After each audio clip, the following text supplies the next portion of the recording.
Gerardo Troncoso with Bank of Commerce, my assistant vice president, which I do lending. Been in El Reno for all my life, originally born in Mexico. My parents are from Mexico, obviously, and we moved when I was 1 year old, graduated high school here. The growth of the Hispanic community, population, I'll start with whenever I was in high school. I graduated in '98, and at that time, there's probably a handful of Hispanics, maybe 10, 15 maybe at the top, and they weren't even bilingual. Where it is today, I think 24% of the high school population is Hispanic. So definitely a complete change from whenever I was there to where it is today. I think that the drive while they're coming here is work. We have a growing population of customers that are Hispanic, mainly to do with the fact that we have bilingual tellers. We have myself, who's bilingual, that could speak to the customer. Not only do we have them just coming in here asking for banking services, but they also come in just to ask for resources around town. The Hispanics want to feel comfortable walking into a place. They want to feel like they can communicate. These stores, I say these stores, we got restaurants, we got small shopping stores that have recently, within the last 5 to 10 years, have kind of started growing in El Reno, mainly to do with the fact that the Hispanics want somewhere to go, that they feel comfortable going and walking in and knowing that they can communicate. And so the investors are out there knowing that they can capitalize on this opportunity. So they're opening restaurants, they're opening these stores, and they seem to be doing really well in our community for that reason. It's affecting the economy positively, obviously. The more businesses we have, the more people want to move in, the more families, the more kids are in schools and graduate and be contributing citizens of our community. I'm in a mentoring program with the El Reno Public Schools, and you can see it from the kindergartners up to the graduating seniors. They're really involved in the community. They're very family-oriented. They like to stay around family. So once they graduate, they go get their degrees, they come back to their community they're from, and so that stimulates our economy, and they start opening businesses, buy rental properties, and so get pretty involved in the community.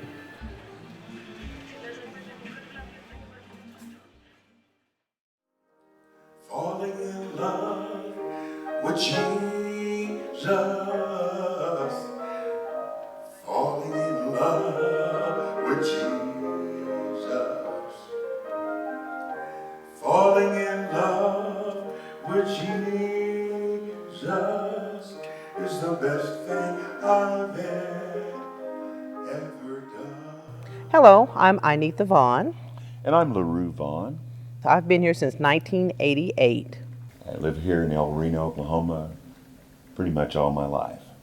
I worked for the public school. I worked over the maintenance, and I met a lot of young people, and for 36 years. And so now when I see in the grocery stores or wherever I go, there's some young people that say, "Hi, Mr. Vaughn," not knowing that I was touching people through my life as I worked hard. Today, I have learned how to be a successful Christian in Christ and to be successful wherever you are. Dr. King says, if you be a street sweeper, be the best street sweeper you could be. So the angels in heaven would come down and watch. So I've tried to do those things here, and I've been well rewarded. I'm so blessed every day to feel God's presence, to hello Mr. Vaughn, a shake hand, or pat on the back, or a smile. It means everything to me. And I work at the bank, at Interbank. So I've been there almost 25 years as well. And so I started out as a drive-through teller. And so now I'm the head teller and the head of operations. and I, do the training for the tellers and all of that. And so I continue my ministry at the bank as well by helping those young girls there, my customers that come in. If they come in with a downtrodden, look on their face, when they walk away, they have a smile because I've said something to encourage them or to help them, and so they keep coming back just to talk. We're celebrating our 25th wedding anniversary, and we're repeating our vows, and so we've invited the whole community just about to come and help us to share. We went through the Methodist Church, the Walk to Emmaus. And at the Walk to Emmaus, I realized that my wife and I needed to make a difference in our community. So we were able, through the Walk to Emmaus, to make a difference because we experienced the agape love. So we thought about it and we decided to create the Men of Standards breakfast in El Reno. We felt like if we did that, we would be able to reach people that were unreachable. And we've been very successful because God first. And we have allowed Him to touch our lives as He touches others. But we want to be the image that reflects Christ. We've seen people's lives change because they receive the truth. Just hearing other people, other men give their testimony, it just helps them so much. There's no place like El Reno. I'm sure most people think the same way that I do. We couldn't do it if it were not for good people like you. We're blessed to be a part of El Reno, a wonderful community which we are trying, by the help of God, to make a difference.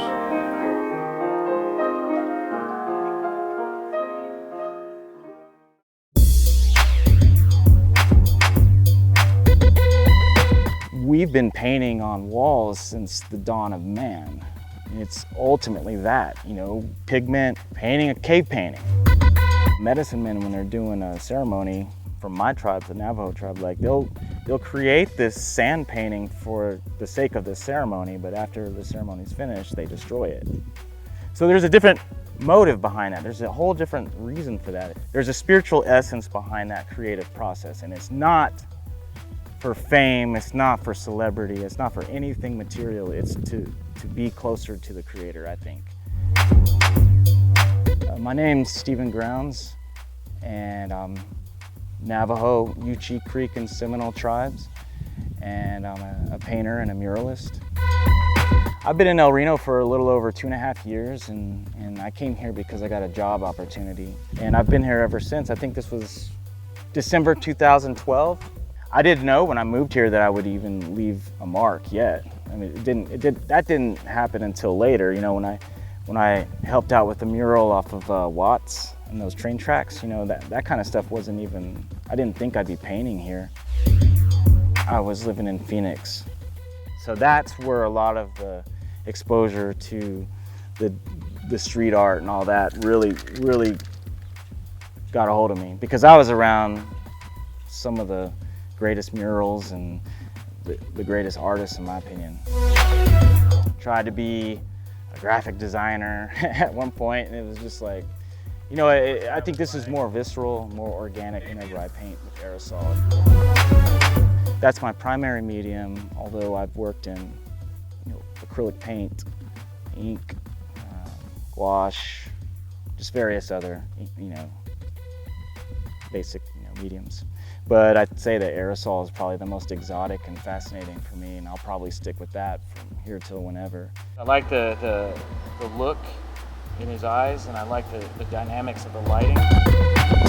It is about being creative in that we are created in his image, that we have the ability, innate ability to create. And even Picasso talked about it. He was like, everyone's born an artist, but we grow up and learn not to be.